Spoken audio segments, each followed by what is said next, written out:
Welcome, everyone, to episode 47 of Ohio Unsolved. I'm your host, Matthew, and today is a very special episode because it's the 1-year anniversary episode of Ohio Unsolved.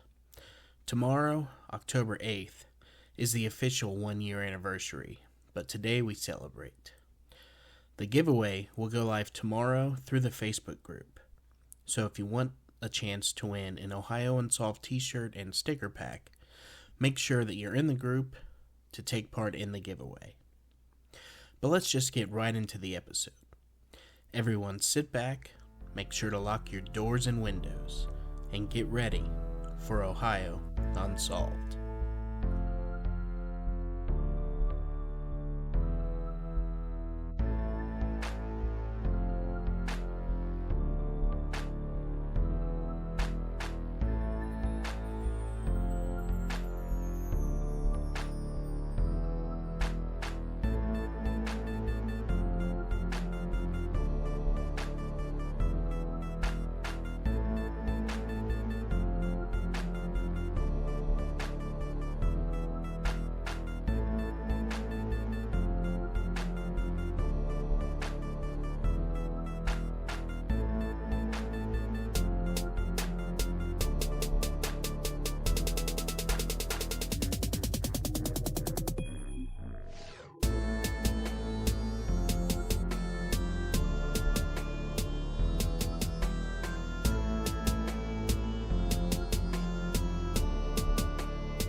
Today's story is about the disappearance and murder of Rachel Burkheimer.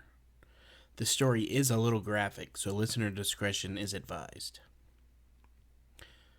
Rachel Burkheimer was described as a beautiful young woman who was funny, giving, and at times could also be a bit of a prankster. She had a smile that could light up a room, and she never forgot any of her friends or family members' birthdays. She was very outgoing and made friends very easily. Her father would say that she was involved in so many social groups that he couldn't keep up. He was just her answering machine. As a very young child, her parents thought that she might be deaf because she didn't start talking until she was almost 3 years old. But once she started talking, they couldn't stop her. She had a big imagination and had a range of funny voices that would keep her family entertained for hours. She was only 4 feet 11 inches tall, but her friends described her as mighty and independent. She had 4-inch heels that she wore everywhere and a toolbox-sized makeup kit. In August of 2001, Rachel lost one of her best friends in a deadly car accident.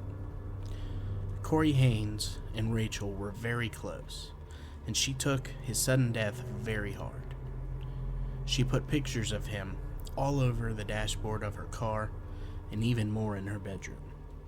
Rachel's father said that the two were soulmates, and it was a brother-sister relationship. Over the next year, Rachel lost 6 more friends to wrecks, drowning, suicide, and an accidental shooting. But it was Corey's death that they believe really changed her. Her sister Megan would say that his death killed her, that she became so heartbroken that her light was gone. Rachel became severely depressed, and her parents took her to a therapist, hoping that it would help. She left Marysville Pilchuck High School, and she began learning at an alternative school, but shortly thereafter dropped out. She continued working at Jimmy's Pizza and Pasta for a while, but then left her job and babysat. She had lost all direction. She was once a girl who laughed all the time and compulsively made to-do lists, and she wrote her weekly goals on a dry erase board above her bed. Rachel further slipped into a deep depression. She began using drugs and drifting further away from her family. She was on a downward spiral when she began using cocaine and methamphetamine. Her father worried about Rachel's misdirection and had confronted her on several occasions, finally telling her to get a job or go back to school. Rachel had so much potential. I never felt like she would not complete her education. I just knew that she hit a stuck point, her father said. And Rachel's spiraled downward. She found herself hanging around a rough group of people. One was John Diggy Anderson. Local police would later say that he was in and out of jail and in a gang, and no good would come from him. It was kind of in the infant stages, and it was a real stupid name. They called themselves the Northwest Mafia, and Detective Brad Pence of the Snohomish County Sheriff's Office, they would steal drugs, sell some of them, and then use the rest. They had no other ambition in life. They would sit around and play video games, smoke dope, and did cocaine and meth and partied. Bill Burkheimer would find out about Rachel's relationship with Diggy when he received a bill for $640 from the phone company. The bill said that the phone calls came from the correctional facility in Shelton, Washington. Rachel was also receiving fanatical letters from Diggy. She would find out that he was perilously jealous. Worried, her father confronted Rachel. She kept talking about how she saw good in him, and he wasn't what people think he is, her father said. According to friends, Diggy was so jealous that he would sniff Rachel's hair and clothing to see if she had been with other men. Her sister Megan recalls seeing bruises on Rachel. The relationship was a roller coaster, and Rachel received many threats from Diggy, but her family said that she was finally beginning to see the light shortly before her death. She sat on the end of my bed, and she was talking until 2 a.m. about her fears, about her concerns about Diggy, and the different threats that he had been giving her, said Megan. Megan said Rachel had finally had enough and was forging new relationships with her family and finally reclaiming her life. One morning, a beautiful Sunday morning, she's sitting on our porch and she has this radiance again that I have not seen in a few months. And she looked up and said, "I have met an incredible friend, Maurice," her father said. Maurice Rivas was also a member of the Northwest Mafia, but he told Rachel that he was looking for a way out. He and Rachel had formed a bond in their goal to break free. Unfortunately, Diggy would not let that day happen, and Maurice would be forced to make the most important decision of his life. In an attempt to get other gang members to turn on Rachel, Diggy told them that Rachel was telling their gang secrets to her friends, and this terrified Rachel, and she went to her sister Megan for advice. I told her, "Look, you need to be aware, you need to be cautious, stay away from him," said Megan. Admittedly, Megan thought that Diggy was just being a young punk, and she dismissed the threats as just talk. On a cool September evening in 2002, Rachel went to a party with 7 members of the Northwest Mafia. She was with Maurice, so she felt safe, and she was also trying to show her friends that she had not deceived them.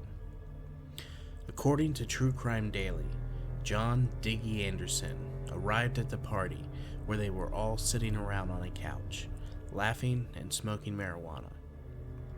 Diggy didn't like what he was seeing, and it angered him. Diggy came in from outside of the duplex, and he's angry because everybody's having such a good time, said Detective Pence. He would then smack a couple of the kids in the face. Guns were drawn among the group, and when the confrontation escalated, Rachel tried to get up quietly and leave, but she would never even make it to the door. He grabbed her by the hair, hit her in the face, knocked her down on the floor, and a couple of other guys even started helping, said the detective. They kicked Rachel in the head repeatedly, and then someone in the room ordered for the stereo to be turned up so that her screams could not be heard outside. They scooped up Rachel, took her out to the garage, and gagged and taped her mouth shut so she couldn't scream anymore. While Rachel was helpless in the garage, the crew talked about gang raping her and tried to figure out what to do next. As they ate pizza, played video games, and smoked pot, poor Rachel must have been lying there in horror and confusion of the ultimate betrayal of her friends.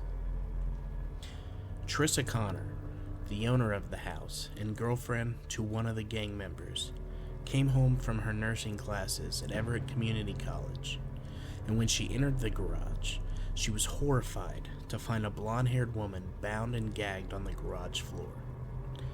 Trissa walked into the garage, saw Rachel beat up, tied up, and lying on the floor, and she went back to the kitchen to get a knife to try to cut her hands and feet loose, Detective Pence told True Crime Daily. But Diggy intervened and stopped her from saving Rachel. Rachel's hope for survival was slowly fading.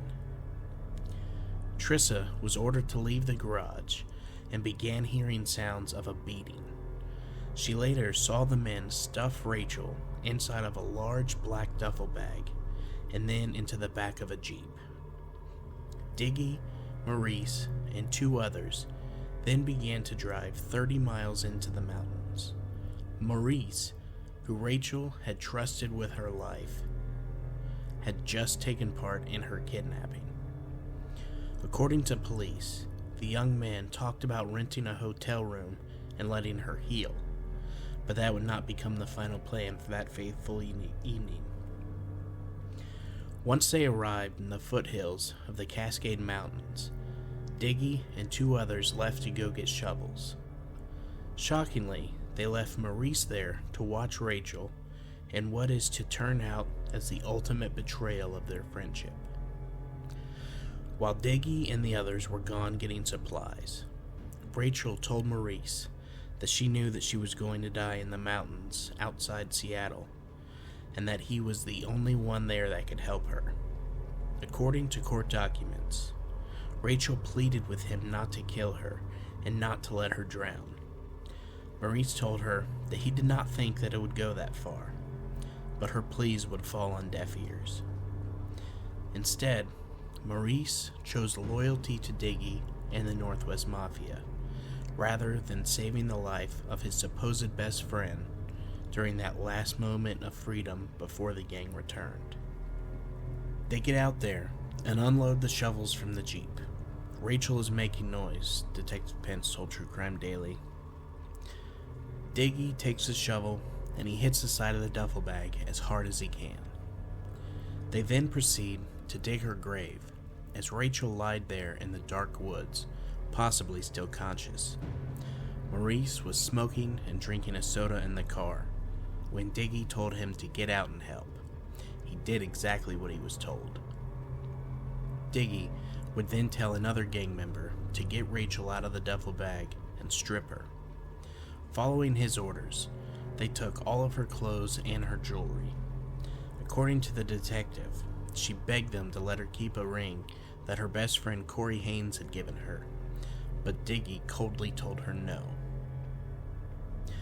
Being the independent and rebellious young woman that she was, Rachel told the group of men that she wanted to walk to her own grave.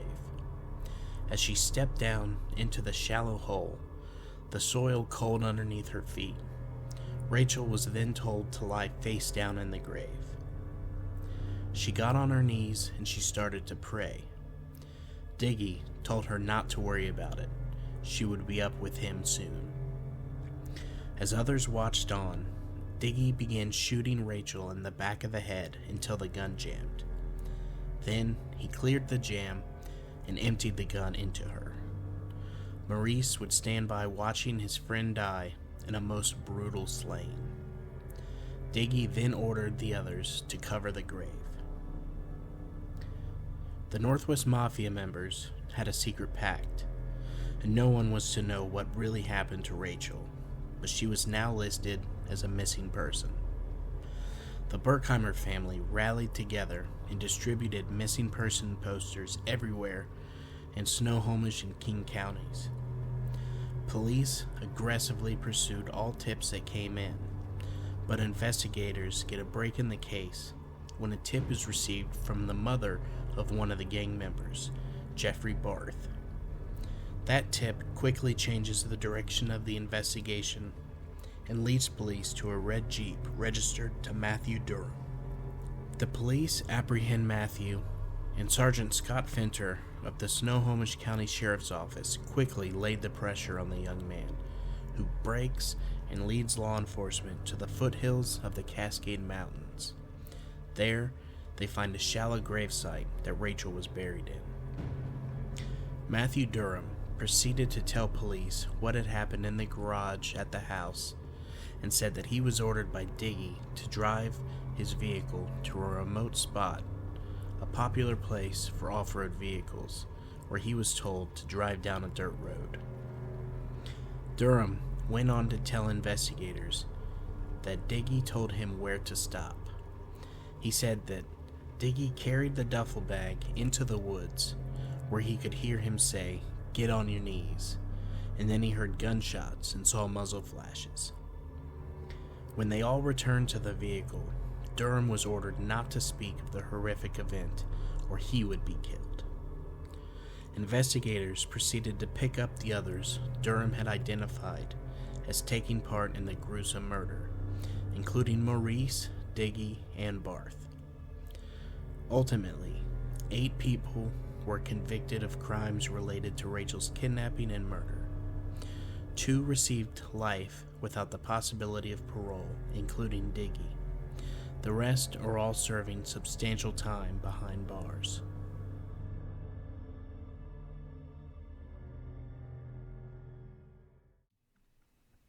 I have absolutely no words for this. This was such an insane story when I first heard it that I had to share it here. I'm so glad that all of these absolute pieces of human garbage were caught and are in jail.